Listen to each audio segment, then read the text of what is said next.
Welcome back. Topping your health news. The nose is one of the most sun-exposed parts of the body and therefore prone to skin cancer, but removing the cancer could be quite disfiguring.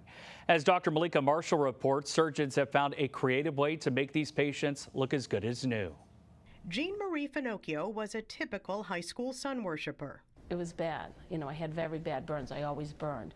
But for more than 30 years, she's been covering up. I was always the one under the blanket, under the umbrella. So it came as a surprise when 2 years ago, the 61-year-old noticed a small white patch on her nose.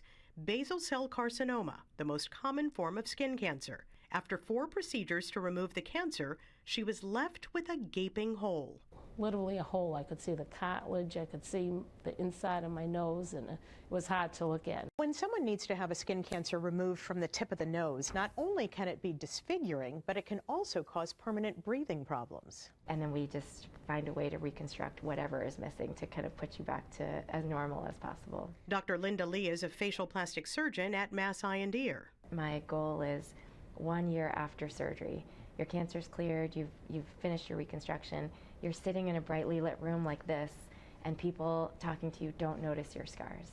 To achieve that, Dr. Lee borrows skin from the forehead and attaches it to the tip of the nose, where it remains for several weeks. At the beginning, you almost have a little hose giving your skin graft blood supply, and then after it's survived and it's happy, then you can take that little trunk of skin and just actually, in a second little surgery, we just throw it in the trash. I think at the beginning it is very scary because you look weird.